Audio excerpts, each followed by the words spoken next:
he's really he's shameless in intellectual argument. He's absolutely without character, a moral foundation, or even intellectual substance.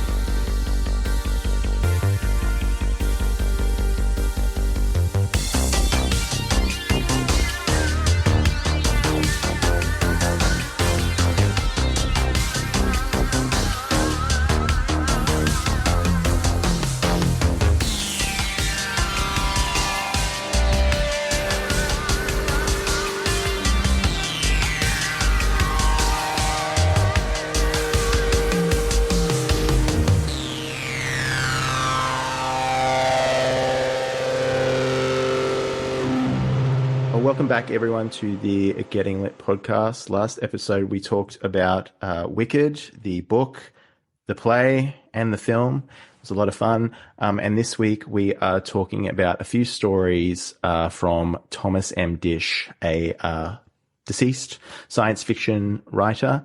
And to join us today, we are with Glen and Psi. And Psi for the first time from Rare Candy podcast. Welcome, gentlemen. Thank you. Sorry, my cat's His cat. What's your cat's name, Psi? This is Snickers. He's a cantankerous little fellow. He's great. I love him. He's my guy, but he'll like try and press every key on my keyboard, and then if I'm like stop, he'll be like you just heard, and it's like, dude, you started this shit, man. So we're also joined by Fresta, who is also a part of the Rare Candy podcast. We're gonna log about 10 hours with him this week. Crazy. Often on secondment. Often on secondment from. I think I've been on Rare Candy more than I've been on Getting Lit. Yeah, for sure. No, without question. You've been on probably close to 10 times. I would say. Like mixed around. Like, that's why I'm always like, you can swap someone else out for me. Like I'm sure like the guys are sick of me. Like the problem is no one else is down to read the shit that you're reading. So it's like no one else is gonna actually do it. So it's like I'm like nope. You were the one that once again the one person who said they would do it. So last time I had Glenn on, we were talking about Harlan Ellison, which is sort of he was a contemporary of Thomas Disch. And actually, Harlan, I think, was one of the first people to publish him. And they were within the kind of new wave of science fiction back in the 60s and 70s. But I'd like to talk about like what you guys are doing with your podcast, which is really exciting. Like, I think we talked about Gain of Fiction last time, Glenn, when you came on, and like the importance of that and where that's heading and everything. But I really love Psi, your PsyOps series as well, how that's like gotten up and running. Also featuring Fresta. That's a Fresta classic right there. How is that all going, guys? How's it all traveling? It's great. I mean, I love it. It's people. I talk about this a lot, but people always ask like, "What do you guys do over there?" I'm like, everything, man. Like, just it's a TV channel. You don't know. It's a media curation / health / this / that. We get bored, I think, if we talk about the same thing over and over again. So you have to constantly be. And novels are cool because they're all different, for the most part. And it's kind of up to you to diversify that. And that was just fun. It keeps me reading all the time because, like, if I don't have an assignment due, which ironically I didn't do well in school, but that model for myself, if like I'm the teacher, really works for me. I guess it's not really any paperwork I can earn that can get me anywhere career wise, I guess. But it's fun because and in our Discord, it's like really easy to find people to do the books. People at first they didn't quite understand it when people would come on, and I would like fish outside for guests, and they were all good, like the people that would come on, but it's best when people like understand what it is, and we're like really just doing like a companion piece to the book and having fun with it, and I think with PsyOps, what he's doing is basically Bob's red, it seems like the blueprint behind Bob's red pill. If you were to, kind of how his line of thinking goes, and you're just going to all these books, Rudolf Steiner, Ecology of Souls, and we have so much more. I know some of the other stuff he's doing that we're going to do, and I think it's all kind of like the stuff that makes it up. Yeah, it makes it up. All the loony stuff you say on our show, man. It explains exactly. It's like just telepathy is real and everything like that. Yeah. Absolutely, which is true, by the way. But for sure. Which is I love Glenn got me back into reading real shit, like fiction and stuff, which is great because I was the quintessential haven't read a book in like 2 years type of dude. And I know some people are probably even longer than that, like 5 or 10 or whatever, which is scary. But I always did dabble in schizo PDFs and just random, like weird, art, like mystical kind of books, and with very shoddy, like the author's like a channeled guy that is from a galaxy far away, kind of like a Star Wars thing or something. It's very weird. And I don't know. I just really, I just find value in that stuff. I just love it. I don't know. It's just it'll always be my favorite kind of stuff. And, and Fresta, I loved our Steiner episode. Yeah, it was great.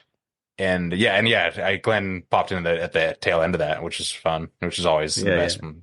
It's the best when we both are like, I like the ones that he pops on for me, like, and I don't make anything required except a certain couple books. I'm like, hey, this one I have to have you. But for the most part, I'm like, hey, hop in whenever you want. I mean, it's a tough commitment. It's everybody has more. A lot more people have more of a life than I do, I guess is what I mean. I'm kind of, this is what I do. Welcome to my world. Yeah. I gave up on the whole, like, I'm busy. I mean, no, a lot of my other activities aren't really that productive. So I'm just always like, this was a fun, happy medium, like is to be like, okay, this, like today I probably wouldn't have got some reading in, but I was reading like 40 pages, like just cause I was like, I that's 40 pages I don't have to read tomorrow. I can be a little ahead and I have a deadline, I just, I think most people at first were like, that's what you guys are fucking doing now, books, I followed you guys for, COVID and stuff. And let's make sure it doesn't happen again. The book show is called Gain of Fiction. And also we're trying to like that. If you read some of these novels and stuff and break them down, like you're going to be smarter and you're not going to fall for COVID part 2. So that's kind of like, truly, I feel smarter from doing it. So I like the name of the show is a filter too. It's like, if you don't fuck with if that's what you call it, Gain of Fiction, it's like, nope, you're out. You're not allowed in the club. Well, some people don't even know what gain of function is. So like, so that's like, a kind of a filter too. Like, but Sai, I like that you mentioned the schizo PDFs because you weren't talking to me the other day. It would have been on social media or something when you like posted that moon article, and I got so into that. There is it's really weird. It's the really 13 weird. the 13 page one, one where it's just Fred Cameron. I don't even know who that guy is. Neither do I, but like it seemed really legit. Like all of the numbers and like it's so weird, and like how it's directly tied to like women's gestation periods and all that sort of shit. It was good. It's and I like how he leaves it open ended. He's like, he's very careful in his own weird kind of way. And it's just, what do we do with this? What are we supposed to do with that information? It's some, a code is being left, like a clue. That's a clue to something deeper. Maybe it's just God, maybe it's just, I know some people are really, the moon earth ratios is like, that's God just designing the universe. And I'm like, for sure. Yeah, that could be a thing. It could be second or third order effect that we're totally unaware of, but something's going on. And, and these things used to be mysteries that even scientists would acknowledge and be like, we don't know what's going on. And now it's taboo to pretend that anything is unanswerable by, and which is kind of, that's just fake. That's just not. Nothing. We didn't know. We didn't glean that much new stuff in the last 50 years to solve all these mysteries, but we act like we did. And that one especially. Like I love that there's so many things in that article where he just casually tosses off and that like doesn't bore it, but you could bore into any one of those, which is like, I think he mentioned that this doesn't happen with any other satellite in the solar system, like, well, why? Like, no, you got to look into that as well. That there's so many like different avenues you could really go down in that kind of schizo realm, which I love. Yeah, absolutely. Yeah. The number one thing, is the circle, the moon and earth orbit squaring the circle, which is, like one of the oldest mathematical open questions, for, since the dawn of humans doing mathematics. Right. And it's encoded into our home and our nearest celestial body. And, it's, I don't know. And I don't think, I just want a mainstream guy to acknowledge this. You know, I don't just put some kind of it. Do you guys see any hope of any young scientists like going through the normal channels, going to school and raising a little flag on that issue, you know, a red flag or a white flag or anything, you know, just being like, hey, what's this about? That's just beat out of you, you know, and it's just completely, it's a shame. Yeah. Well, you have to be weird. You have to read this in a schizo PDF. Yes. Yeah. You need to download it off scribed.com to be pill. You know what I mean? It's like, why do you need it? Why do you need to go to that weird website to download this PDF? I don't get it. That's, you know, I'm sure you've read crazier stuff. That's pretty like, he goes through it in a very meticulous way and gives you all of the numbers and stuff like that. He's not saying anything. He's just saying this is weird. Yeah. And like, why can't things just be weird? Like, it's like people close themselves off to those corners of thought and, you know, dare I say it, spirituality and stuff like that. You know, that's just blocked off to them. They just, because I think it's people, want the world to be a particular way. And if something's weird, that messes with that kind of outlook, doesn't it? It's like science's version of like blasphemy. Like if like you're allowed to explore any possibility, and you know they'll say science doesn't know all the answers. We're just progressing towards the truth slowly. But it's like, but they have their assumptions that are like you can't violate. Like you can't ever be like, no, there may be like something above nature. Like if anything suggests that, then that's just like, oh, you got to be like crazy if you think like the pyramids are like anything other than slaves who pushed rocks on logs or whatever. Like so it's just it's like it's just their version of like heresy to like even question it. Yeah.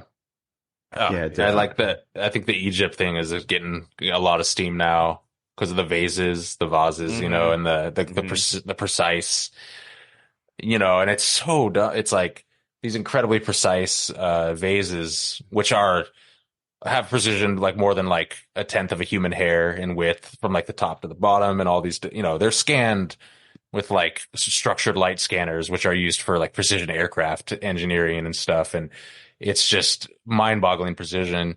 And this was pre-dynastic Egypt, so it was before even like the pharaohs and whatnot. And there's tens of thousands of them that we've discovered. And then, and then what's funny is like the later Egyptians that were still super old, you know, like, you know, thousands of years old, they made their own shitty knockoff versions of the vases out of softer materials, and they're not as precise and they're easy to carve.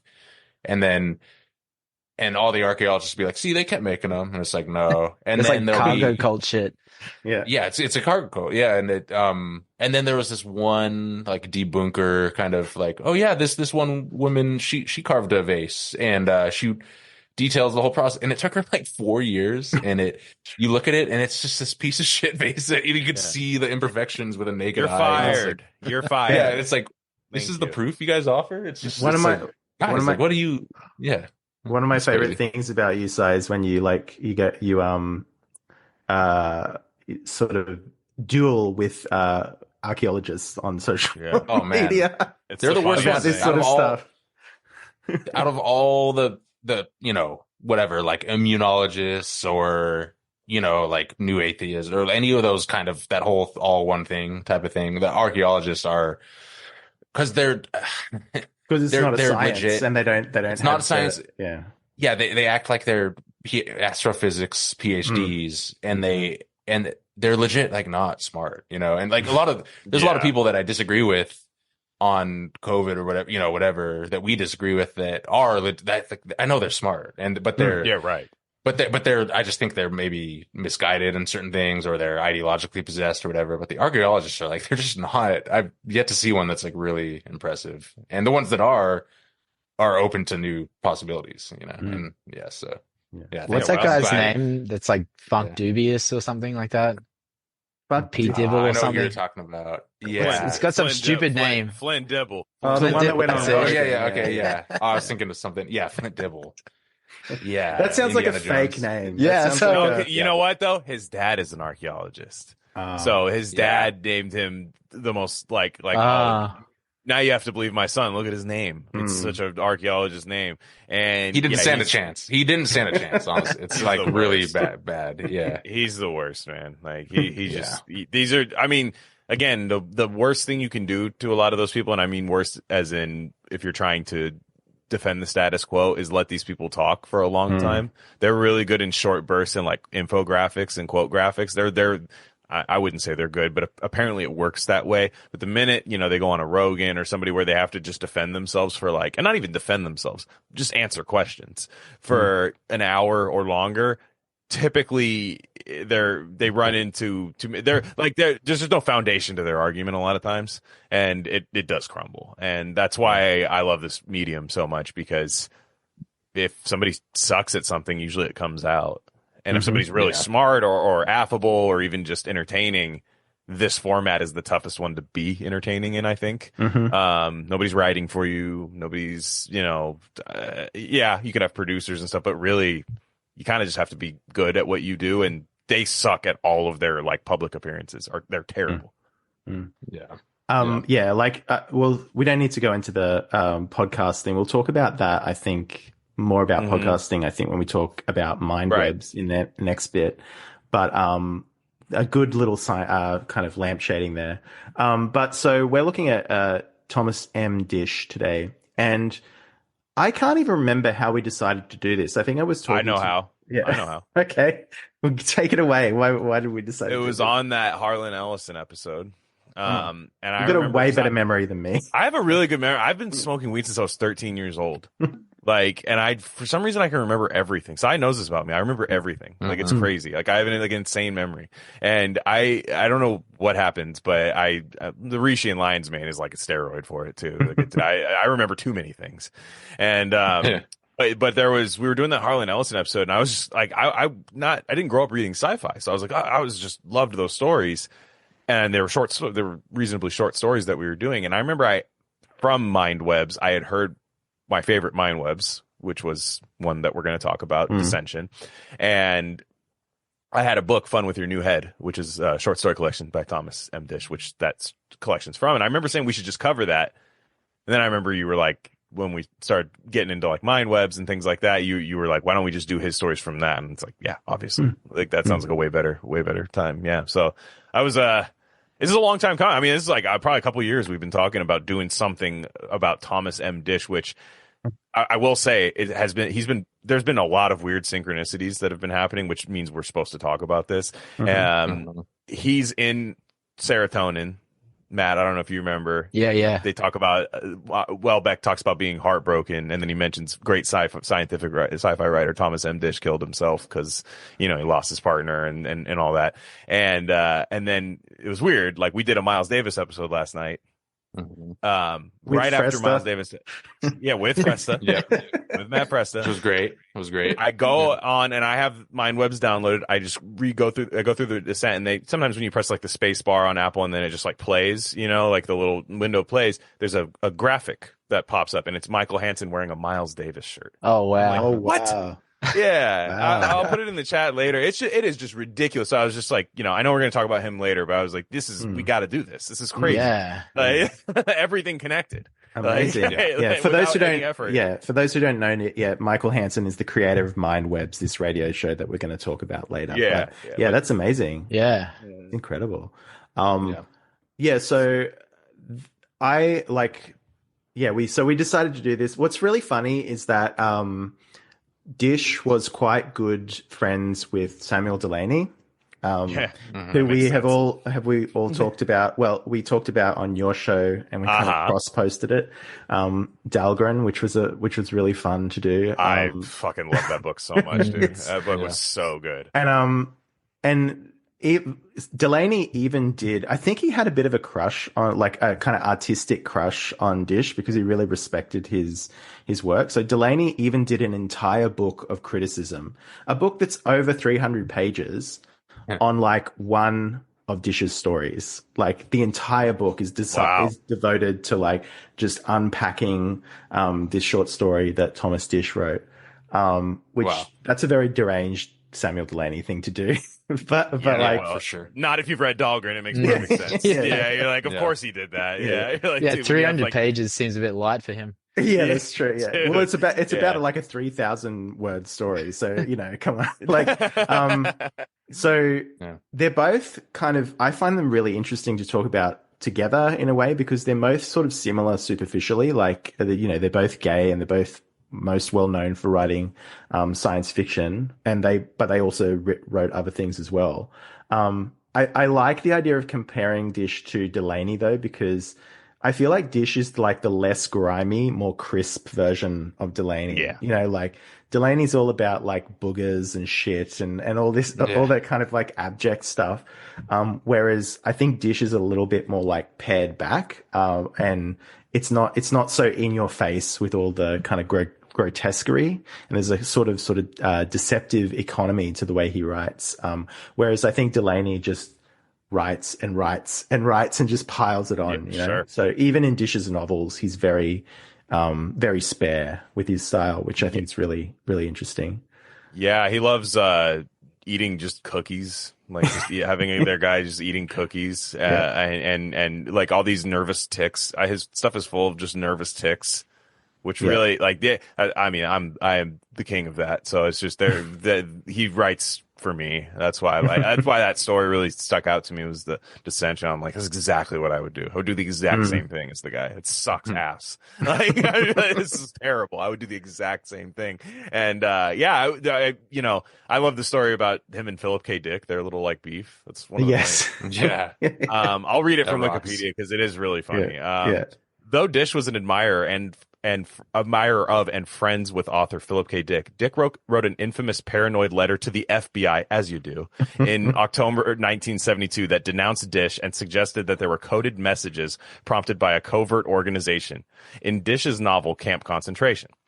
Disch was unaware of this letter at the time and would go on to champion the Philip K. Dick Award. However, in his final novel, The Word of God, Disch got his revenge with a story in which Dick is in hell, unable to write because of writer's block. In return for a taste of human blood, which will unlock his ability to write, he makes a deal to go back in time and kill Disch's father so that Disch will never be born.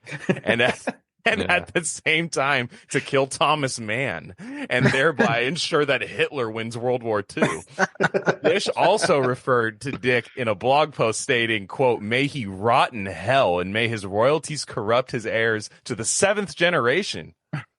Damn. But the thing is, they were also kind of friends. How does Thomas Mann dying stop? That's the craziest part. That's a gay guy thing. Death in Venice. Like, it's such a gay guy thing. So, Hitler would have won if it was not for this book. Dude, PKD was he was a snitch for sure, and he was like he's the goat for sure. Like, but you could tell it's like, dude, what the fuck are you? He'd be a shitty friend and a shitty husband for sure, and would just, I don't know, man. It's he could blame everything on his like mental illness. That's the problem. Sorry, I wrote the FBI. I was going through a rough time, and it's like, fuck you, dude. Like, you almost ruined my life. Yeah, it is crazy because, like, you read Valis and you're like, how'd you think of that? And it's like, well, he was doing it. He was literally writing letters about coded messages in people's novels that were giving the opening portals to hell and stuff. It's like, writing Valis isn't really that much of an accomplishment anymore. It's just, it's just part of the exegesis, basically, like novelized. But yeah, Disch, I love this like sci-fi scene because there's so many, like, I hate saying this over and over again, but these people do not exist anymore. Like, this is not modern.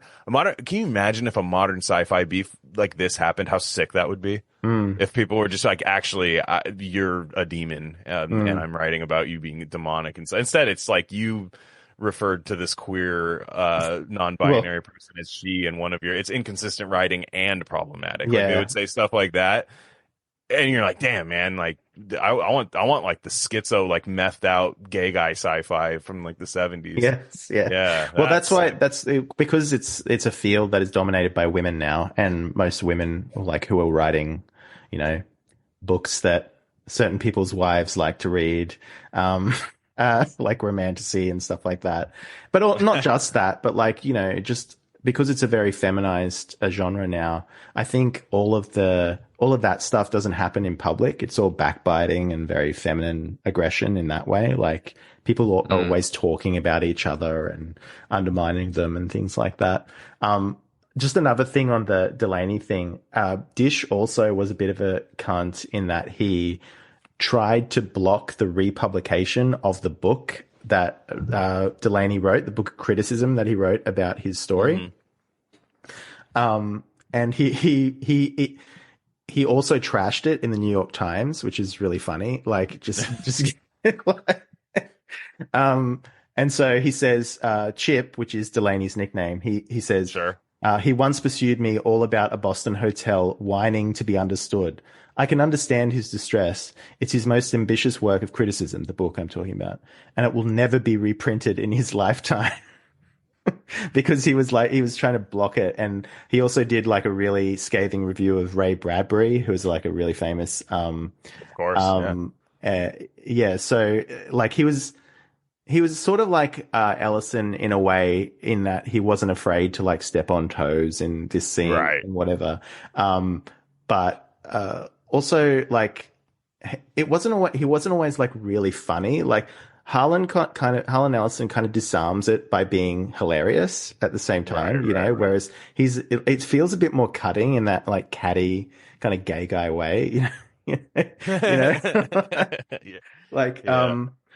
I also want to read his entry in the Encyclopedia of Science Fiction, which is hilarious. It was written by John Clute. And so this is what he says. He says, because of his intellectual audacity, the chillingly distant mannerism of his narrative art, the austerity of the pleasure he affords, and the fine cruelty of his wit, Thomas M. Disch has been perhaps the most respected, least trusted, most envied, and least read of all modern first-rank SF writers. That's damning, like, backhanded compliment. Least trusted, yeah, that's brutal. Well, like I'm saying, I'm nostalgic for this whole network, like that I never lived through, but we can read the results of it at least. Like it just feels like rap, like in the 90s. I love it. But these guys are just like, beef. I love, no, I'm a sports guy. Like I love when the two teams hate each other, man. Like it's like usually makes a good game, and I think like we win when these types of things happen. When there's like these lame, like collectives of people uplifting each other, like artificially, that we don't usually win from that. Yeah. Well, we have that in Australia. There's a term called sledging, which is it's usually in cricket, but sometimes in other sports as well. It's just like hurling abuse at your opponents and stuff. And that's sort of like there's been all these kind of policies and laws to try and crack down on that. Because, now and again a racial slur will come out or whatever. It's particularly in cricket. I'll say. Yeah, there's a 36-hour match still going down the street from my house, dude. Yeah. Those guys are going. They're saying some shit, man.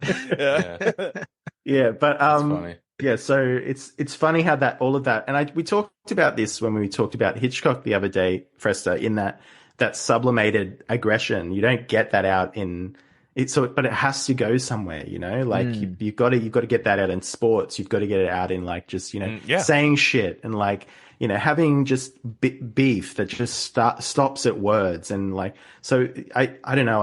I feel like a lot of these people in these sort of scenes now are you can feel the seethe, because they don't get to do that. Yeah. They don't get to just say it, for whatever reason, social kind of they're reasons edgy. Or whatever. They're edgy. No, I mean, really, sometimes like fucking punching something that isn't going to get hurt, like, but just doing that takes a lot out of something that you would harbor all day. And I'm like, nobody does that anymore because it's embarrassing. Everything's on tape. You can't spaz out. If you spaz out, somebody saw it and it's like immediately a GIF or a meme or, a schism or whatever they want to call it. And, like I love the freedom. I would just love being a fan back then and just like picking up some sci-fi publication, some sci-fi monthly magazine and just be like, "What? He said what?" About that. If you're just like a huge nerd, that's awesome. Like in the 70s or something. Yeah. And the like awards scene, there's all the drama, especially Delaney. Delaney seems like a kind of a drama queen. Sure. Which, no disrespect, but he's always, all his YouTube videos, if you search for interviews, it's just him complaining about the awards and like getting called the N-word at like an award and shit. Yeah, or some shit. And it's like, I mean, damn, that sucks, but it's like, it's just that's funny. The award like, you won. That's the award you won. What do you want me to say? Yeah. Hereby pronounce the N-word award to Samuel Delaney. Yeah, that'd be such a rad bit to pull. And running unchallenged once again. Yeah. And just it's funny because like his affect is just it's so unique, right? He's just such a like, I'm Samuel Delaney, and it's just like I such hate a. hearing him talk. I know. Oh my god, dude! And it's very like incongruous with his work, which is so in your face and disgusting. And I also love his Twitter account. He follows like 13 people. Most of them are he's got his publishers, his agent, and then the rest are just gay porn accounts. And that's it. That's all he follows. Yeah. Does he reply like a real boomer? Like where he's like, he's like, yeah, I like that. Like that's like politicians do. That'd be so funny. I emailed our Dahlgren episode to Samuel Delaney's like university email. I don't know if that's something he checks or anything, but I was like, man, you should listen because I feel like he would actually like what we were saying on there. We love the book, so it was just, but we were like, the book's cooking. That book is filthy. Yes. Look, it's smut. Yes. Like it is insane. Yeah, and smut in that 70s way, you can feel the itchy couch that they're like giving each other blowjobs on, sweat. The bodily fluids is really that's like the dividing line where it's not no punches all the punch. Not a single character takes like a shower or anything for the whole thing. You don't even have shoes on and stuff. All right, a polycule in book form. It's like a fucking So getting back to Disch, it's a bit of the Delaney show. We should email this to Samuel Delaney. We're talking about him so much. He'll love it. But what the stories we're looking at today are Descending, The Number You Have Reached, and The Squirrel Cage, and they're all stories that are available on Michael Hansen's Mindwebs, which, as I said, we're going to talk about later. So Descending, that's a 1964 short story. So this one, the premise is really simple. Like a guy finds himself trapped in an endless escalator ride, and he's sort of just going down and down into darkness and is sort of unable to escape. I love this one because it's sort of like a very Twilight Zone kind of premise that becomes even more terrifying the longer it goes on, and it's not even that long of a story. I just love this one because of the centrality of the premise and how he just unspools it and like just makes it gives you a more and more sense of dread as it goes on, as if you are on an escalator going down into basically pitch darkness. Gosh, yeah, I know. I remember I had listened to this a couple years ago. I loved it. I was listening to it at work. I totally remember. And I just remember stopping, like what I was doing and just going, wow, this is incredible. It's also scary. It's really scary because these are like the Kafka kind of stuff that scare me. It's very Kafka. And, the escalator being this totally voluntary thing that if you stay on, you will go in one direction, but many such cases, with a lot of problems in life. Like there is an opt-out clause and and there's that, getting to the end, you see the roped off part. It's like, yeah, but that's stairs. You could, but I don't, and again, cookies and just, like Thomas Disch was kind of a big boy. So I love that. Like he was one of those stress eaters. I stress eat too. So like one of those stress eaters where he's just like busts open and they're always like English, or like Royal Dance glass, like cookies, blue tin ass cookies that he's eating and like tuna, just total like boomer food, like the tuna thing was torturous because as he goes down, he realizes that days and days have passed and he's still going down these escalators. He tries to run up them like backwards, everyone's done that as a kid, right? Like I'm not the only one who did that, right? But you know how hard that is on a big one because it's just you're fighting the gravity basically. But like he tries to do all that, and then he's like, "Oh, I've got food. I'll just like eat, and I'll be fine." And then he's like, "Oh fuck, I can't open the tuna." And then just that part, like that part was just like so mundane. Those are my dreams. I always talk about my dreams. Those are my dreams. It's shit like that. Like, it's Vanity down to the Vanity Fair part. That's scary to me too. Is where you're just reading a magazine and he's just like, "Oh man, I never gave this a chance." I'm looking at that's totally me. Yeah, that was the part for me was like the most frustrating was that he lost his copy of Vanity Fair like at page 500, so he didn't even get to finish the book. Like he just like was reading the Cormac McCarthy Me Too article on the escalator. It's like, wait, I don't. This is an unreliable narrator. I don't like this. This is the first one I listened to, so I didn't fully know what I was getting into, and I mean, I loved it. But the tuna, when he's trying to figure out how to open the tuna cans with the base of the escalator, that's when it got real for me. And I'm like, because I've like been there with cans where you're trying, like, I just picture like trying to suck the juice out where you can barely get it open, but you still can't eat anything inside it. And it's like, fuck, it really hit me. Weed edibles are like that because they make them like tough to open sometimes. There's ones I just didn't get open. I took like a hammer to it and felt like a real dope fiend and stuff. I was just like, it was like I couldn't, like, they weren't that expensive, like, but it was like a principle thing at that point. Like, I'm like, no, I should be able to open the thing, and it was any menial task that you don't think, you start thinking more about how you suck at everything else in life. That is this story, and it's it's so good because he's sort of like a bit of a loser. He just lives off credit and like reads books. So he's in one of those Ubik. There's like a Ubik ass like living scenario, like where it's like, I put 2 quarters into the thing and tuna came out, and social credit tokens, and it totally reminded me of Ubik at the start. And like, he's just like got some like, it sounds like he's got like a credit card that has like no money on it, but it hasn't been like picked up by things. So it's just like buying all like 20 pounds of groceries and being like, I never spend more money than when I'm like broke or whatever. Like that happened to me once when I was really young, and I had an overdraft on my account, and I didn't know, but I suddenly found out because it went over. And I was like, "Oh, this is awesome! How far can I push this?" And the descent. It was the descent. It rules, and exactly. No, I was just thinking too, like, we brought up Philip K. Dick, like, what if this was like, he's like, and he's a total loser. His name is Philip. He's on an escalator. He can't open tuna. He's a fucking idiot. Yeah. He thinks Vanity Fair is a good book. Yeah, of course this loser would get lost in a Vanity Fair article. No, it's the book by William Makepeace Thackeray. It's actually, the book's called Vanity Fair.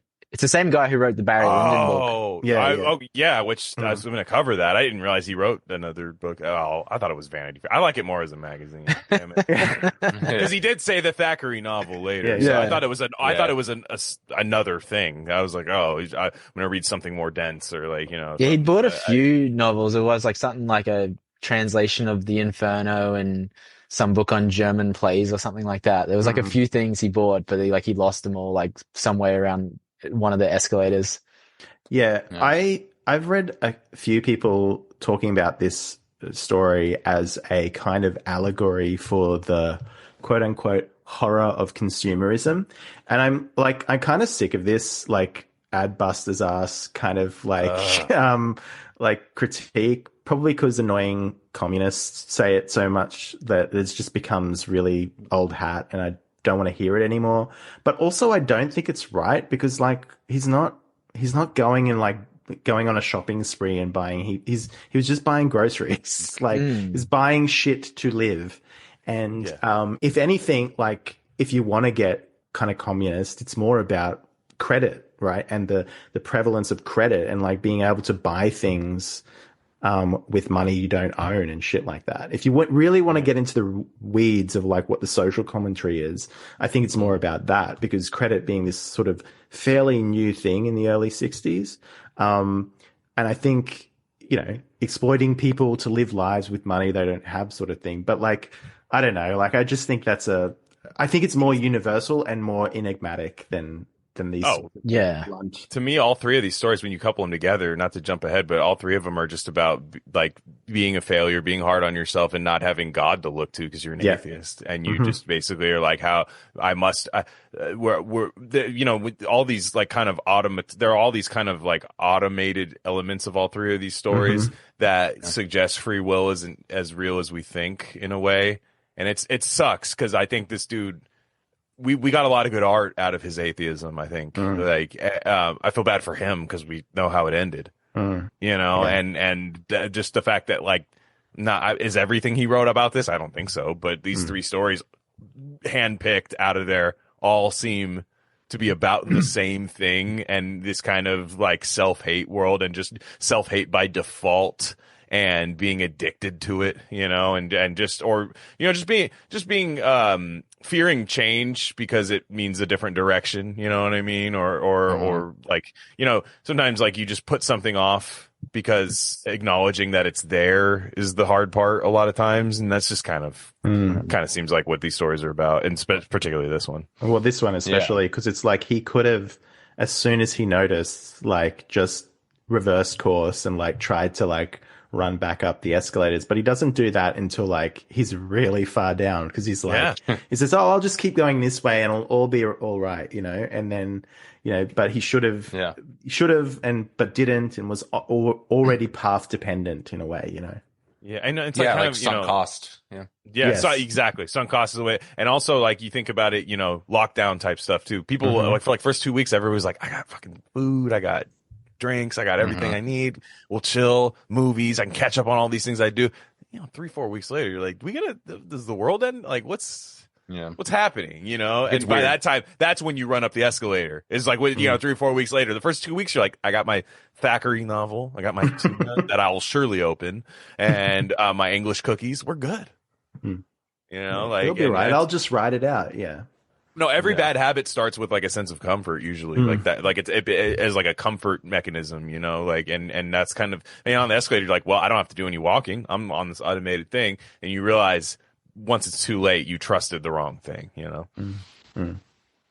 Yeah. The one thing I think the idea of like credit being this story being about credit cards and buying things on credit, it comes from actually Vanity Fair, because Vanity Fair, one of the characters in it is she exploits credit a lot, like in the book, and it affects and ruins other people's lives. But he's only ruining his life in this one, so it's not an exact sort of allegory that. But you can see that he's doing something there with that. But I think in a lot of these stories, like you said, Glenn, there's more to it than that. Like and it's a sign of a really good writer is that people can draw all of these different things out of it,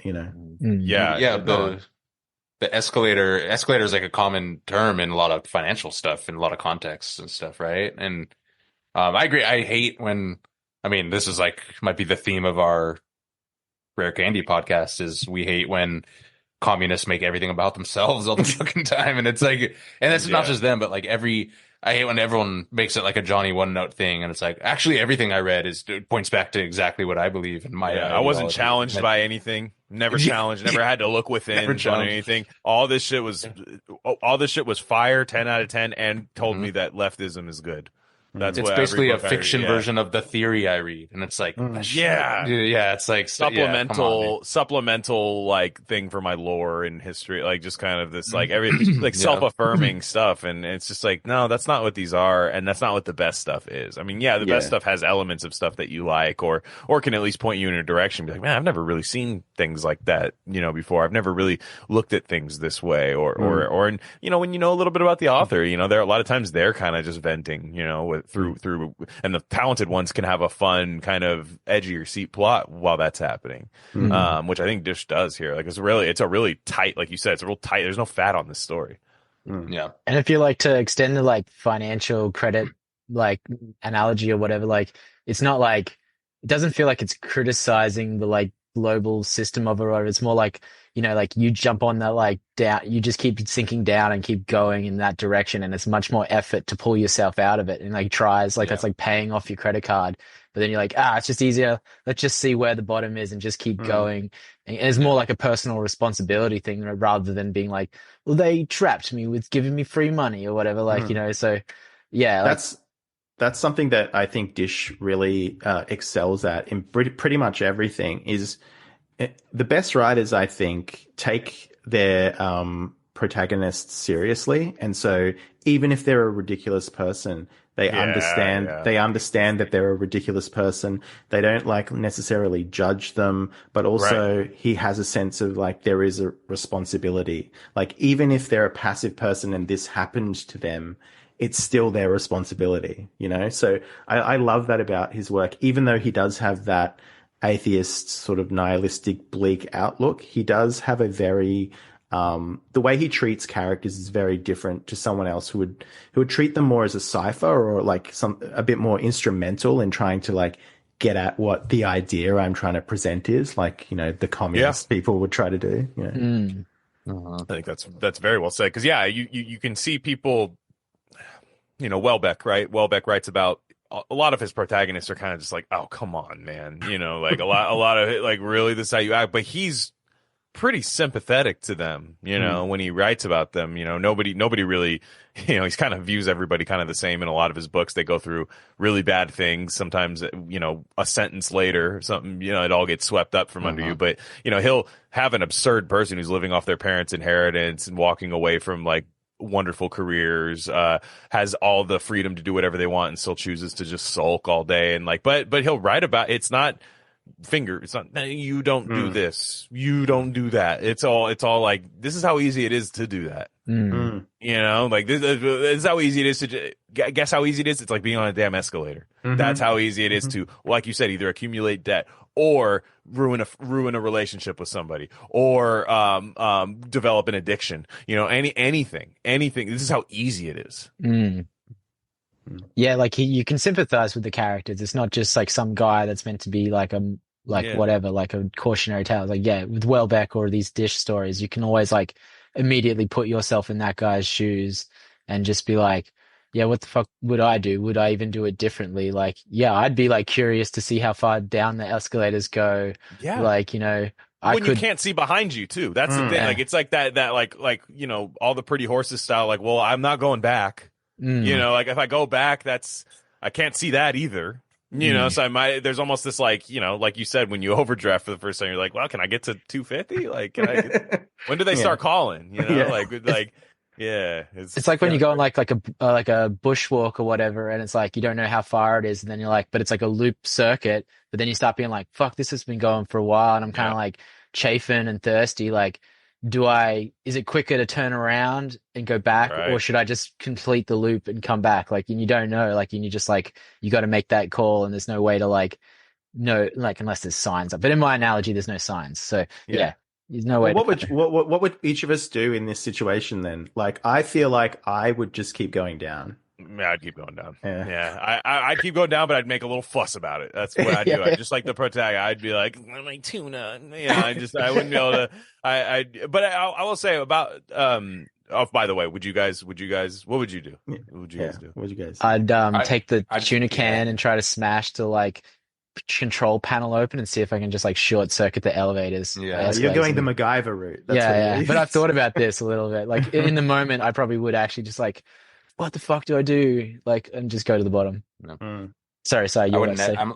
I'm like a net. I would camp out some random floor. I would just nest. I'm a nester. Well, there was every 10 floors they gave him a little landing spot with a water fountain. I thought about that too. I was like, what if I just posted up here and thought about it for a minute? That would be probably the best move, is to just camp out on the floor. You're right. Yeah, I think that's probably the best way to do it. I was wondering too with this, Matt, since you write, like, it's kind of, I was thinking about this, like, as a novel, I think this would have had many ways to turn turn bad. I love just the medium of short story, and especially back then when writing a short story was profitable. Like, it was like actually like it was kind of the easiest way to make money as a sci-fi writer, was just get your kind of like good ideas that maybe wouldn't flesh out very well over 300-400 pages. And because like as a novel, I think there's so much room for this to become cluttered and messy and kind of contradictory, you know. But this short story is able to just really hammer home how easy it is to fuck up in life, basically. Yeah, well, the thing is with the story form as well, I always think a good short story is just committed to one idea, right? And then you just sort of like spin out like the possibilities from that, like you know, the formula being like, you know, getting to something happens, then what happens after that, and it's like something happens, but this happens, therefore that happens. It's the South Park style of writing, you know, so like, and I think that's the best way that the best stories work that way, I think. With this actually, it's interesting that this has been done in reverse as a novel. There's a novel called The Mezzanine, I think it's called. I think it's Nicholas Baker, I believe the writer is. It's basically just a guy ascending some escalators, and the entire novel is just his thoughts on this escalator ride. So it's not like the same premise in terms of you know, horror or whatever, but it's the same kind of concept. And I think he probably just lifted the concept and reversed it for his novel. It's a pretty short novel, but like, and that's a different thing. Like, this is a short story. It's all about the feeling and the idea. But like, yeah, you could extend it to a novel, but yeah, I'd be very skeptical of doing the same thing in novel form because it's just so perfect for this length. Yeah, like a Dostoevsky. Sorry, Matt, because I was going to change it. Go ahead. I was just gonna say, like, a Dostoevsky novel is like 100 like little stories like this, like, you know, like the character will just get stuck in some little like mind loop and explore it all, but then like that's just like 10 pages, and then there's like another thing. So like, yeah, if you had to like flesh this out for 300 pages, that would just be super tedious. He would meet the mole people or something like that. Yeah, you have to have like full on. Exactly. You'd have a janitor be like, "Stuck, are you?" Oh, yeah, no, and then you see he has like a scattered like tin of cookies around him, like from a long time ago, and you're like, oh no, like this happens to a lot of people. Yeah, you'd have to do some kind of, you know, Seinfeldian like kind of thing happening with these people. I was just gonna ask Matt, if you've had a short story that like you're like, okay, I'm writing a short story, and then have you ever had the opposite where you're like, this is a novel? Yes. Yeah. Okay. Yeah. Because I wonder. Sometimes I feel like that can happen too. We're like, actually, there are a bunch of avenues. Because I think in the process of like you're concentrating, because it's a delicate balance in the process of taking the idea and exploring it. It can branch off into other ideas, and that's I think when it becomes more novelistic than you know, a short story. But the short story is it's really sad that it's kind of a dying form now. I don't think a lot of people know how to write them like in this way, right. You know, like in the way of like a Harlan Ellison or a Thomas M Disch or whatever. But that's just because people have been out of practice writing them because there aren't any venues for them yet. I literally want to bring them back so bad. Yeah, me too. Like with audio. I mean, we're going to talk about a lot of that stuff, but like I want to bring them back so bad, turn them into audio readings, audio dramas, because I think they're so useful. They could also be adapted, animated, you know, things like that. I think this animated would have been awesome, you know, like almost even like a pencil, like kind of a pencil drawing style, like anime. It would have been really cool. Well, like Nickelodeon Are Real Monsters sort of style. That's what I kind of imagine that. Yeah, he doesn't have to be a human. He doesn't even have to be a human. He could be like a weird like gremlin thing, you know, like still reading the novels. I think that type of stuff is really. That's like through the podcast now. I really want to meet somebody who like animates like and is willing to do that, because I would, for like even segments of our show, like just like things like that. Like I'm like that's the next level. I feel like there used to be a guy who did animated versions of like parts of Cumtown on YouTube. Did you ever see those? They were like sketchy. Yeah, those are good. Yeah, those someone should do that for your podcast. I know. I'm like, because there's so many funny like horses, like yeah. Like whatever speaks to you. Listen to that. So whatever speaks to you, do it. You know, like whatever you whatever. But yeah, like I just was thinking, like that's such a good way to do it, and you could put out like series of those, you know, like and I just when I listen to Mindwebs and this particularly this story, I'm just like, yeah, like people there's such a Reddit audience you have to appeal to, where they have so many questions about but like, what if you tried this, and what if you did, it's like, that's not what the thing's about. Like, you're witnessing a side-scrolling video game. Like, it's not like things just pop out, or obstacles happen. Like, it's not it's not meant to be rationalized. And it's also the questions you should have with stories like these, particularly this one, should be existential questions, not questions about, well, tell me about the world building. Like, where does... Is that a Kenmore escalator? Is that a Kenmore escalator? Actually, those didn't have the sharp edges, so I don't know if his fingers are off. Yeah. But anything more to say on this story, or shall we move on to the next? Let's roll. Yeah, let's roll. Let's roll. All right. So the next one I thought we would talk about is also available on MindWebs, is The Number You Have Reached, which was first published in 1967. This is one of the stories that Disch did that is very common to him, where he would take a fairly like formulaic premise. The premise is last man on Earth. So this has been done so many times. Even in the 60s, it'd been done so many times. But he does something interesting with it, I think. It at least seems that way, that he's the last man on Earth. It could not be. Like, it depends how you read this story, I guess. So the guy's name is Justin. He's just hanging out in a deserted apartment block on the 14th floor, I believe. He used to be an astronaut, and then he sort of receives a phone call from a woman. This seems impossible because no one else is supposed to exist on Earth anymore. And they continually sort of chat, and he just grows more agitated and distressed. And then the creepiest shit happens when she basically says, "I'm coming over," which normally would be a guy's dream, right? But like, he's just, and gets really scared. And basically the tension sort of ramps up from there. And, she's knocking on the door, and he kind of jumps off the balcony, apparently to his death.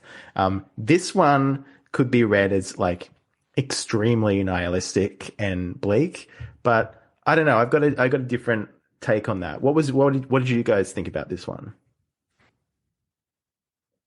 Yeah, it's.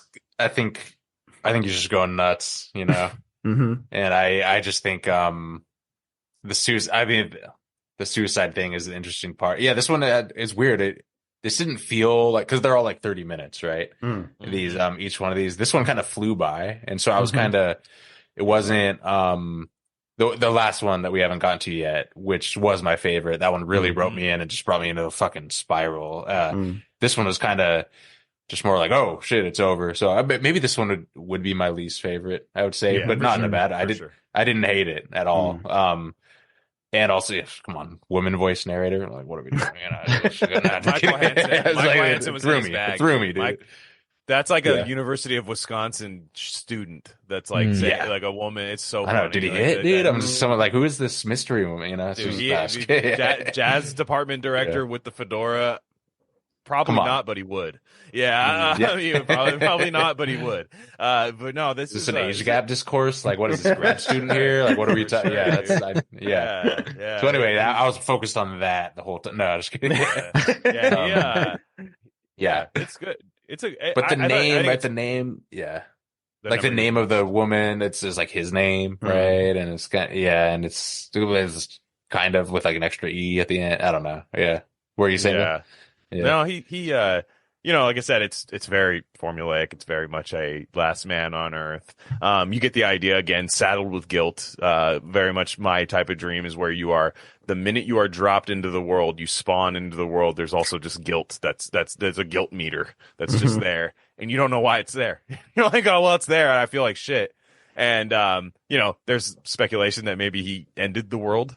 Or he was an astronaut, and then there was just bombs going off. And again, had this become a novel, to me, I think a novel makes more sense out of this story, because you can do a cosmic war, you can do flashbacks to him ruining the world, while with the real world, which again is kind of it's been done, but it's just like you could have done that with it. The AI robot woman voice.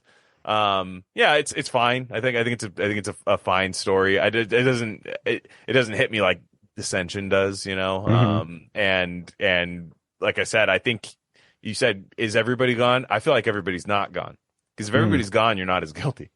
Because if you might run in, it's like Dahlgren, you might run into somebody, like, you know, you might be like, oh shit, there are people here. Like, whoa, you know, you're like kind of looking for civilization, but also like, this person knows who did it. That sucks.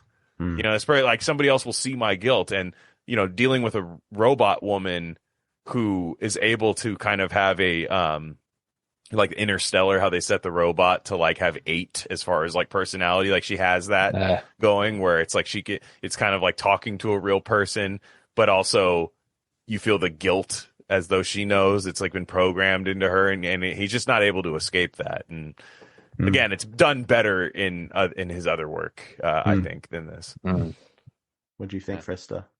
Yeah, this is, of the 3, my least favorite, and the only one I didn't listen to twice. But it's still good. Like, I like how all of his stories just have this just doomed like feeling. Just like, I like those stories where just, you know, the short story is perfect for someone just thrown into a situation, and like you basically have all the information kind of at the start, and then you're just like watching them grapple with just being just doomed. And like, yeah, like, is he crazy, or is it like, if the woman's like his name plus like the like Justine kind of thing, is like an animus kind of thing, where he's like personality separated into its like feminine and masculine sides. And then yeah, to just be like confronted with the idea of like actually meeting her, because either like that confirms that he's crazy, or like it doesn't confirm, but he would just never know. Like if she's real, then it's like either she's real or he's crazy, and he would never be able to like know the answer to that. And even the end was weird, like where it's like, you know, it implies he commits suicide, but then it was like said something about like the soft snow. Yeah. So I kind of imagine like he just lands in like just powder snow and doesn't even die from it. Like that's why there's a kind of bleak like nesting doll of failure aspect to it, because like you know, if the woman's alive, if there's another person alive, he failed at even killing the entire population of the earth. But then he's also failed, in my view, of killing himself, because I didn't read that as a suicide. It's a suicide attempt. That as he just like didn't die. He just, it's soft and it broke his fall sort of thing. And I didn't have much experience with snow though, so I don't know if that would happen. No, I don't think so. But if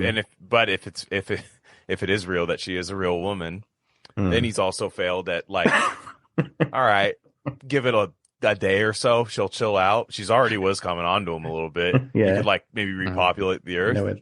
So he's failed at that too. You know? It's like there's that is like I failed this, and you know, I dropped my spaghetti sauce because I was looking forward to cooking spaghetti sauce. Like, you know, like he's cooking spaghetti later because I had a shitty day, and then the bag broke at the bottom, and it's like it's just that. Like you said, nesting doll of just of that, you know. This, you know, what this reminds me of, Glenn, is like a condensed version of Solaris. You know, for sure, It's like, who is this like, hologram of a woman or whatever that I'm. Yeah, Matt was interacting for that too. I couldn't remember. I was like, I didn't want to say. I was like, I bet he was. Him and That's Cody. Right. That's exactly. Yeah, very similar circumstances to that. But again, like that's the problem, is you're operating on this like premise that just every writer does. You know, especially during that time, is last man on Earth. Why is he the last man on Earth? Well, it's more complicated than you think. And at the same time as well, it's not very fleshed out and kind of like airy, misty, like the detail. I think it's more about his subjective feeling than like again, we would have the nerdish Reddit people being like, well, how did the world end?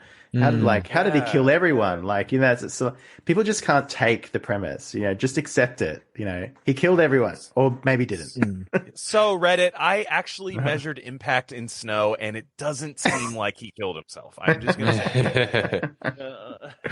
Definitely. Yeah. So I would agree that, this is my least favorite of the 3 that we've read, but like, it still had some of that. And it was 23 minutes. It was 23 minutes because Michael Hansen has to do like 7 minutes of like filler afterwards. He's like, you've listened to Mind Webs. It is 72 degrees right now. I am going to play Steely Dan after this. Does like the avant-garde like audio experiment stuff with all the yeah. He's like, I need 7 minutes of filler. This is a half hour of mind webs for a 10-minute story. Well, do we have anything else to say with this one, or we've pretty much? No. Yeah. Okay. All right. So the third one, this is my favorite too. Well, I think it kind of, I'm a toss up between the first and the third. The Squirrel Cage. So this one, again, very simple premise that he kind of like extrapolates on and like really goes to town on. So a guy is sort of locked up in a padded cell with nothing to do but read the New York Times and type away on an inkless typewriter. First of all, what a nightmare having only to read the New York Times. Especially now. Oh my god. At least he had like the '60s New York Times. That's probably much better. That's probably. I was gonna say, or you could maybe finagle the New Yorker and read some John Cheever. It'd be nice. Can I at least have the New York Post, please? The base New York Post. And basically, it's about him sort of theorizing what's going on. He doesn't know, he has no memory from his previous life. This is another, he's taking a formula here. So this is like the human possibly in the zoo kind of idea, that's probably been done to death before in like Twilight Zone, that sort of thing. But it does something really cool with it. And it's very cerebral. There's not much action in it, but it's just all about him. Like, he's going down the schizo PDF path of maybe what's going on here in this room. Is it aliens that have imprisoned me? Is it just a cruel experiment? Is it the New York Times itself? Like, it's just sort of like this kind of rolling commentary of like what is going on. And so, that's basically the story. Not much else happens other than that.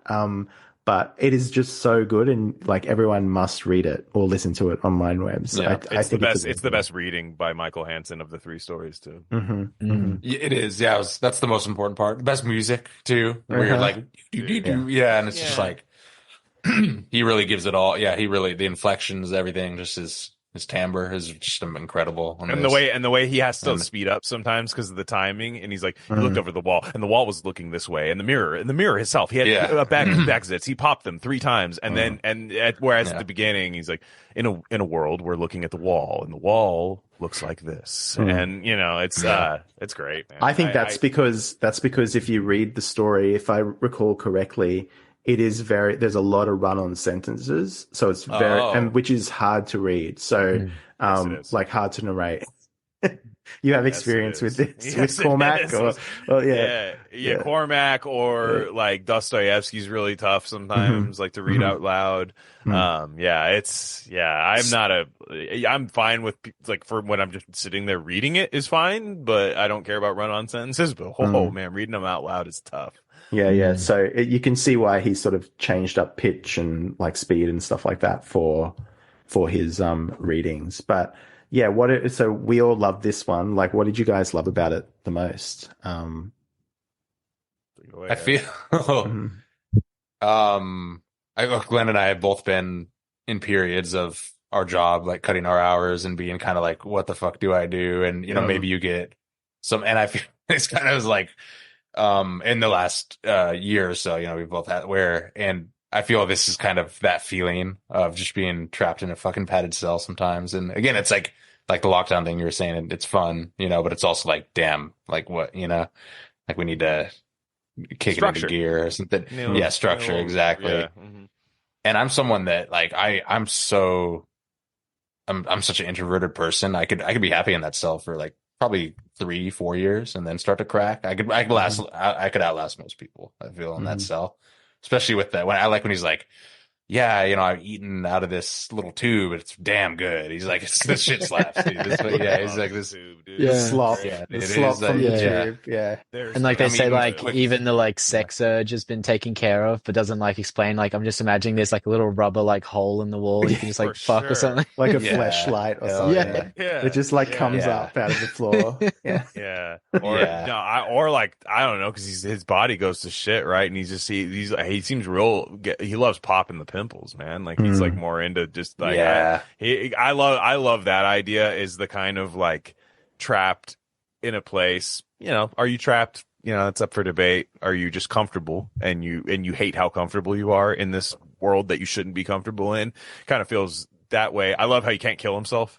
I could figure out a way, by the way. Yeah. I can figure out a way to kill myself in that room. You give me 2 days, I'll get it done. It's like bite your tongue off or something like that. Drown in the food slop. No, dude, Matrix wall kick to backflip, break your neck. Oh, there you go. Yeah. I was just thinking that's how I would do it. This is stuff guys think about. Like, I don't think girls think about this when they read. They don't read Thomas Disch, but like, or they don't listen to Mind Webs. But if they did, they would just be like, "Why doesn't he make the room look cooler? Make it your home. Make it your home. Like, of course you're depressed. Look at these walls. But yeah, it's I love. I love the constant, in absence of activities to do, you drive yourself insane. I'm always kind of doing that. That's why I'm busy all the time, or try to always have project upon project and overwhelm myself, because I pretty much just do the damn Squirrel Cage if I don't. Like, I'm like, oh, I'm going to take a break. We've done like, 4 and 5 days. I'm going to take a break. And then after like 2 days, I'm like, I got to get back and do something. Like, I can't, this is horrible. Like, even if it's fun, even if it's kind of fun, I'm just like, I got to, there's just people without I feel bad that he's an atheist, because I feel like these are atheist nightmares. Like, it's stuff that I relate to a little bit, but like, I have God at least, like as a palate cleanser, when you like, they give you, when you're smelling things, whether it's like weed or like perfume, sometimes they leave out coffee beans to just palate cleanse a little bit, just clear out the nostrils. It's like, hey, these people don't have anything like that. Yeah, well, the writing, even like what I think is great touch about this story is the writing as a salve thing, that's been done to death. Like, writers love that shit because it is that for them. But the horror of this is that he's writing the typewriter without ink. Like, so he's just typing away on a typewriter, and it's just this like it's as if he doesn't like, eventually, I think that's later in the story actually, when something happens with the ink, it runs out, doesn't it? I think so, yeah. And then I didn't remember that. I just thought it was like he was never sure if anyone, like, because it's all addressed as if it's like to the people running the experiment. He's like, it's like, are you watching? Is this an experiment? Let me out. Yeah. Like, but then it's like, or even more terrifying. What if like no one's reading this? Like, yeah. So he's typing away, and it's like the point is that he's not getting his message across, or is not sure whether anyone's ever going to see what he's saying, basically. And this is something that it's a bit of a God-shaped hole in a way. Like you could just pray. like you don't have to do that. You could just pray, and that's why you say it's like an atheist nightmare in a way. It is. Their nightmares are scary, and I realize I kind of relate to them a little bit, and that's reaffirms why I need God in my life, because my Lord, I will do the same thing. It's a lot of this stuff too is just about compounding. Like, a lot of times we don't have a purpose or structure or higher power. You are compounding constantly. That's all he's doing, is just compounding and compounding and compounding. And I mean, it's, again, escalator, Squirrel Cage. It's all these venues, right? Dish is the venue, man. It's the guy and the venue, and man meets venue. What the venue is oppressive, but who designed the venue? It was probably you. Yeah, exactly. Yeah, and like, you go. Isn't there that one part in the other one where he's like, I question if I was God, and that kind of, and the whole thing is, with this one, he's like, I know there's an observer. I know there's someone or something watching me, aliens or whatever. But the thing is, if you have God, whatever that means to you, even if there is some weird, if the demon's watching you or whatever, on the inside you're good, and there's something else beyond this realm, right? And it's, I don't know, I just feel that it just gives you like an out. right? Just a little bit of an out, just that little that little space between you and like the thing crushing you. And and you can, I think that's worth a lot. It's like insurance almost, or something. Yes, it's like this kind of like this prophylactic shield or something. Like it really is, because it's fascinating to hear the way he writes, because it's not foreign to me at all. It's a lot of what, when I'm not doing so hot, that's pretty much what I'm doing. There's a lot of people who are a lot more like cinematically like self-destructive, but there's a lot of times it's this. It's like I picture that white like Willy Wonka room, the all white Willy Wonka room where people are like jumping at the walls and the cameras there. I just like picture that with this, and it's just like the mundanity of having nothing, and spirit in a spiritual sense. And then, of course, there's a little bit of a twist in this at the end. I think it's this one where he reveals his name, which is Disch. It's his last name. So like, he's saying something about, I don't know, his life or whatever. But this was written quite a while ago, so long before he committed suicide. But so I don't know if it was a cry for help back in the 60s or whatever, but it is definitely you have to wonder what his partner was in his life. It was and that's the mistake of making anything with a finite shelf life, God in your life. That's unfortunately right. You might love somebody so much that you you have to understand God put that person in your life. That person is not God. Yes. And when they die, which, God, it's an unspeakable thing. I mean, I don't know what I would do. I cannot put myself in that position. I don't want to. But if you do, it's like, you didn't lose God. I hope you know that, but then he killed himself. I was really sad. I mean, when I was reading that part in Serotonin, like, I was like, oh man, like, and we were doing this episode, it's like, man, it's just you really can tear yourself apart. It's so easy for men to just because this is like a caveman. This is like a pseudo caveman novel, I feel, or short story, I should say. Like it's kind of like in the early times being in a cave is what it feels like. A man cave. Like, it is a man cave. I mean. Well, yeah, and then the ending too, where he's kind of like, it's like this isn't terrifying to me. Like I've been here like for years and years. It's like, but then it's like, but what if there was an escape? That would be truly terrifying. Like, you know what I mean? That's like to the idea of, I guess, if you want to extend like the God analogy, like that it's like, what if there is meaning behind this? Like it's like I can cope with life being this like meaningless, like Squirrel Cage thing, just like you just on and on forever with no point. And yeah, that sucks and that's pointless and stuff like that. But what if there is like something outside that? Like that idea actually does terrify me. Yeah. What if the freaking flying spaghetti monster exists, dude? Like, that's even worse than the Squirrel Cage, man. Because then why do bad things happen, dude? Why? What about Gaza? What's happened? Like it's just people start like going in that route, and it is a band-aid you have to rip off. It is kind of scary when you realize that you're not fucking pen teller and you're not a genius. Like you're not this genius pen teller atheist. That you're actually when it's time to actually go to war with yourself, you realize you will win, which is not winning, and like you need God in your life, and I think that's why this story is really powerful. Like it's really I don't know if that's even what he's saying, but it's what I read, and it's what I read, and I love these. And also, Fresta, what you said earlier about like, he's like pleasuring myself. Like I didn't have to worry about that. You think about it, like, is this like actually this really high tech room that has all these things? Like, are there, and then you start thinking about how there was a lot of science fiction across all the political spectrum. It didn't matter if they were liberal or like libertarian guys writing these things. There was techno skepticism, which I don't think exists now in like modern sci-fi. It's all about the reactionaries who don't accept the new technology. Those are the villains in a lot of stuff. And I'm like, man, I just miss like techno skepticism in sci-fi. I feel like that just made better work. But the thing is that it's like, it's not so much techno utopianism as it's like opposite of the skepticism. It's sort of just like people just accept it.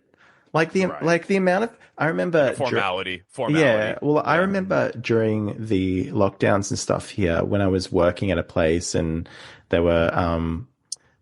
wanted us eventually to sort of come in and whatever. And they were doing the stupid QR code thing. And I was just like, I don't want to do that because I don't want like, I don't want like QR I don't want data like breaches and shit, like more shit to deal with like that. And people were just like, everyone every single colleague was just like, oh, well, you know, your data's out there already anyway. It's just this like resignation to like the tech stuff that is somehow more terrifying to me than just, you know, oh, it's all great. You know, it's just, there's something evil about it, you know, just accepting it. Yeah.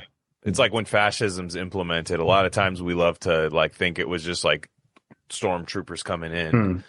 Everything shuts up, you know, no art is allowed, and like this is fascism. But usually it's actually over a long period of time of just concessions and rewards, like a patronage process, you know, like that actually, and it's just not that interesting. And people don't allow themselves to step out of that and go, wow, I'm doing something wrong, because it's just like, nope, I did what I was told and I got rewarded and didn't care what happened to the world because of it, you know, and it's actually the way it happens a lot. You know, like, and that's what we saw in 2020. It was like, oh, I don't have to go to work. I could just stay in my house. All right, yeah, do whatever you guys want. I'll take whatever you guys. What? I get to play FIFA on the clock all day? Like, what? You can't. This is amazing. And that's really how you usher in dystopia. Not in this marching down the street, yanking people out of their house. Look, I'm sure that happens in some countries, but I think in the first world, it's you do it this way. Yeah. I think they've learned that method of being just like super like aggressive and doing it in your face where people can like actually point it out as like obviously evil. They like learn that gets, maybe that works short term, but then that gets resisted against. Like, whereas if they do it in this like slow, like giving you treats and stuff like that kind of way, or just making things like the nudge theory, like where it's like, well, it's just a little easier to just scan a QR code rather than to just like have an argument with the lady at the cafe and say, I'm coming in no matter what, you know, like, so like, it's just, they've learned that it's just easier to do it that way. I don't know how you guys deal with it. I think it would be really bad in California. But I don't know how you guys deal with the QR shit at like bars and restaurants and stuff like that. Because I say my phone's dead. Yeah, because I was just like, you know, I can kind of see, and like, I don't agree with it, but I can kind of see an argument because people don't work for tips here. So I'm just like, what am I tipping you for if I'm doing the ordering? Like, if my phone is doing your job, like, why should I tip you? Like, dude, for just bringing it out? I went to we have like a burger place called Red Robin in there, and they they just put an iPad on your desk and you just I know. I was like, this sucks. And there was a real nice like older guard lady that was like telling me about it, and I was looking at her, I was like, you poor thing, like like, and I like, there's probably like some ways, because she still is required to have a job because she has to go around and explain to the boomers how to use the iPad, you know, or like how to you know, it never works, you know, it's there's all these things. So the food comes out slower. It comes out slower. It comes out slower. You see, and it's like, it's just all of this stuff that's happening, and you're like, oh my God, like really? I guess this is saving you guys money. I guess you have these massive finance people that decided that this saves money. Well, and they're just like, every 5 seconds, it's sign up for the reward, sign up for the reward. I'm like, eating here once. I don't want to come back here all the time. Like, it's not a good idea if I do. And it's just, you know, it sucks. I mean, that's what this whole thing made me think of, this story. Like, it's just passive aggressive iPad like spin as well. I cannot deal with that. I cannot deal with that. It's just gonna ask you. It's ruining. Like, okay. Oh no, I said it. They say. Question. Exactly. What are your pronouns? Yeah. Just gonna ask you a quick. And I used to. I was a waiter for a short while. You know, like maybe a year, maybe a little bit more, and it was obviously it sucked, but it was also fun, and it's kind of like you're trying to earn it, right? And some people are just always going to hate you no matter what, and some people are always going to love you no matter what and like tip you a lot. And then there's that middle 60% or whatever where you can just really move the needle, and you obviously you're sharing it with other people. And so like our computer system would track it and stuff. And it's kind of like a gamified a little bit where you're incentivized to be nice and to have conversations with people and stuff. And, that's gone now. That's just like how, it's just, that just doesn't exist anymore. And, the tip thing's funny because it's obviously like a weird. It brings in everyone's political thing. Like, you know, left conservatives are obviously like one way about it, and then the leftists are like, well, everyone should be paid $1 million to work at Starbucks, and it's like, okay, you know, it's like we can't do that, and so it's, you know, it's weird. I don't know. I think that it's like a social contract. You know, we should foster those things. It's not merely about the money. And those jobs suck, you know, so like everyone understands that. And someone needs to do them. Like, that's the thing. Yes. Like, somebody, like you have to have competent people there. That's why I hate, the people I know that freak out the most about their service, like, require the most of it.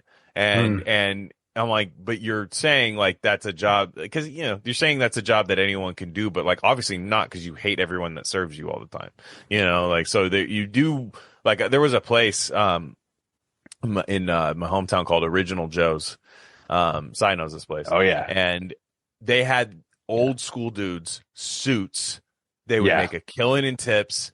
You know, our hockey team would eat there, you know, all the time. It was Italian food. It was like old school Italian food. Italian food, not that expensive. Like, it looked more expensive than it was. Like, it was like very mid priced, like, but awesome place. All the lawyers would eat there every day. You know, it was like one of those kind of joints. Yeah. So they had, lawyers would eat. I mean, it's right in the downtown part of Silicon Valley. I mean, you're just like, everybody's ripping and running through there. Really cool aesthetic, like mobster aesthetic and stuff. And they had these guys at worst, they would have a short, like one of those small notepads, but half the time they would, not write it down, nothing. OG. Timing, they had this perfect harmony and timing of when to come to the table. I went post-COVID. Fucking girl in a Hawaiian shirt showed up. and At an Italian restaurant. She puts bread down, and she said the first basket is free of bread. And we're like, what? Like, all of a sudden, there's all these like you know, making up for lost time thing, and it was just the food wasn't as good, and I was just like, oh, so everybody, so even like conservative people, I'll be like, you know, the other shit was better. You got the best service. I would hope you tipped well, or at least, you know, standard, and you knew that was better. So when you say that anyone could do this job, anyone will do this job, but the place will suck and you'll never eat there again. You know, and it's just like, and that's like, I hate that middle ground. I think that it was always the secret third thing that we go to, is like, it sucks, I don't want to go there anymore, and I am mad that one of my once favorite places is gone.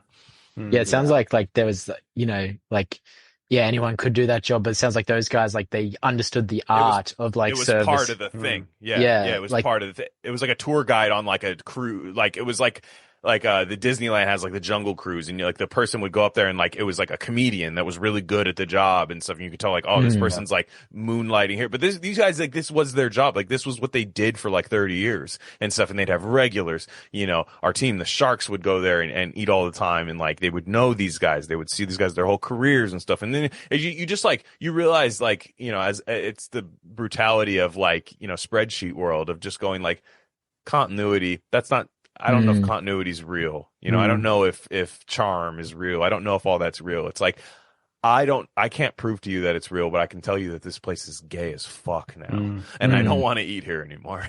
Hopefully they do learn from that to be like, oh, like they probably looked at like, we're spending a lot of money on our like wait staff. Like, if we replace it with one chick and some iPads, but then like, you know, if they're like then getting way less customers, like they probably will never figure out though what went wrong. They'll probably just like, you know, sell the company off and be like, use the numbers from when like they were crushing it to be like, look how much money this business can make, like use that average to like boost it up, and then it'll just go to shit. Like these things, once these things, like you never see something like that. Like that's like, you know, when there's like even it's just like a good Chinese restaurant and then like change owners and then all of a sudden sucks. You never see these places like come back again good. They're always they have a window when they're crushing it, and then one thing changes and everyone's like, this sucks now, and it just never comes back good again. Dude, our favorite burrito spot, we just went, and it's so disappointing because the best thing about them, they had these super thin, flaky tortillas that were giant. So the burritos were huge, and it was like real flour. It was, I don't know if they were homemade or not, where they got them, you know, but we just went again, and it's like standard, like gummy tortilla that gets in your teeth and shit. And it's like, yep, this is done. This is out. Yeah, we're out. You know, like Shark Tank, and it's fuck, dude. So and you know that like you doing that doesn't matter to them. That's what I hate. Yes. It's like you have like no impact, and you're like, this is how it used to work. You know, like the whole economy worked on this. It's like we're not even doing supply and demand. We're doing this like bureaucratic way of like crumbling, you know, like where it's like, well, we'll do a million things, so we can't blame one of them when it doesn't work. You know, yeah, it's ridiculous. We're such old men yelling at clouds right now. But I embrace it. I embrace it. This is our Squirrel Cage. Yeah, this is our Squirrel Cage. All of my older relatives were correct about everything. Yeah. In terms of change. I'm glad some of them aren't here anymore to see it. I remember like my grandparents being like, "Oh, the wait staff here have tattoos," and you're like, "Who cares? Doesn't matter. They're not making your food." And now I'm like, "Yeah, they saw the signs. Like we just didn't care at the time." Yeah, we had our slop coming through the tube, and we just didn't care. Yeah, I know. Yeah. It's like exactly. Oh, now cops have tattoos, like exactly. So, anything more to say about the Squirrel Cage, guys? I think people will read that story or listen to that story. They'll understand the restaurant thing. It takes you there. It takes you there. Yeah.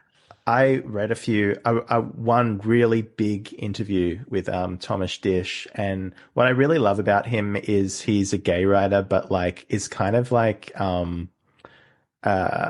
he's of that old school of like, yeah, he was gay, but he's very kind of that personal responsibility stuff that people seem to have, whereas, you know, gay people don't have that so much anymore. One of the things he's very much not rent a crowd protester type person, didn't give a shit about any of that stuff, which I love. I love a gay man like that. He just blogged his libtard opinions. About climate change mostly. But like, he was just like, he said something like, "I'm not a protester for radical causes.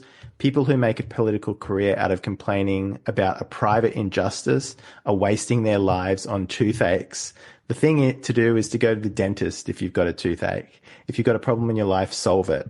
And then he goes on to like talk about how in New York homosexuals are more advantaged than everyone else and all this sort of shit. So he's just real about that stuff, which I really liked.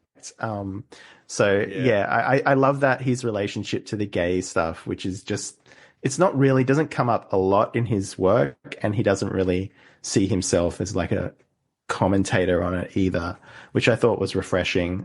But again, that kind of gay doesn't really exist that much anymore. His look does not exist. There were gay guys that looked like that. Like Nazis. Like that bald head. Yeah, bald head, like goatee gay guy. That I haven't seen that in years. That was like 90s gay guy. 90s like Bay Area gay guy. There was a genre of that. They weren't all like, you know, like Ken doll guys. You know, like these dudes were just like big, like hulking guys, and they would have like, I remember my parents had a thing, like they said, like back in the day, if a guy had like one ear pierced that was gay. It was on the right side, right? Yeah, right. Yeah, that's the gay side. I remember I wanted like wigger, like stud diamond earrings. Like in high school, my parents were like, "Well, you're not getting both, and if you get one, you're gay." I was like, "Oh, okay." So that's what they said, and so but like I remember that was the way you would tell, and like you'd see like these dudes that would like work at, you know, restaurants or maybe Original Joe's, the old restaurant. I mean, one of these places, and there would be like these big hulking dudes, not like athletic, but just kind of like big, like pirate gays. Yeah, pirate guys, dude, and they would just have like a bald head, goatee, one earring, and like they were gay, but they weren't like telling you they were gay. They were just gay though. Like you kind of just knew they were, almost like Mr. Slave without the get up, you know? Like I just was looking at him. I was like, I haven't seen that dude in forever, like that type of guy in forever. What happened? Yeah. Like Me neither. Like, what happened? Yeah, like it's like there's still gay guys, so like there's not that genre anymore. I don't know. I think from what I've seen in the US anyway, I haven't seen them very often here, but in the US there's a lot of them in the South, like in North Carolina and sick. Florida and stuff like that. Because they were always cool. They were always like cool dudes usually. Like typically they had like hobbies, like actual like cool hobbies and stuff. And like it wasn't just like you said, like just my hobby is just being gay. You know? They'd be like into cars or something. Yeah, cars or sci-fi, you know, like something like maybe something nerdy or something. Maybe some of them transed out. Maybe that's the problem. Especially male pattern baldness. They've always said that's kind of a thing. Yeah. Yeah. That's the bald nerd guys like that. It's rough. That is that's like an Edgar Allan Poe Telltale Heart thing. Like that's like being in their house. Like you can be a woman. It's totally. Well, you fine. can get your hair back if you become a woman. You can design video games now that everyone will publish or stuff. Well, speaking of that, Thomas Disch did write a video game, like a text-based video game for like Commodore 64 or something like that back in the 80s or some shit like that. What was that thing called? It was like I forget what it was called, but I'm just imagining you just get on the escalator and it's just like you just keep going forever. Amnesia, it was called.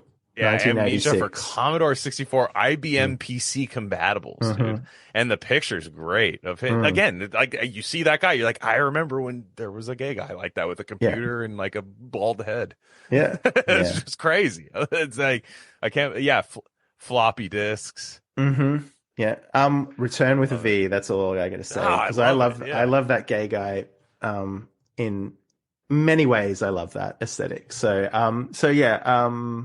we will talk about mind webs next, I think. So let's do it. Come over to, we're going to do a back matter on that, but I'm going to make this one free because I feel we need to proselytize the Michael Hansen mind webs. I want everyone to go out and like listen to this. So, listen to his work because it's really cool. So until then, I guess we'll take a break and then I'll see the rest of you guys for the Mind Webs episode. Cool. Okay.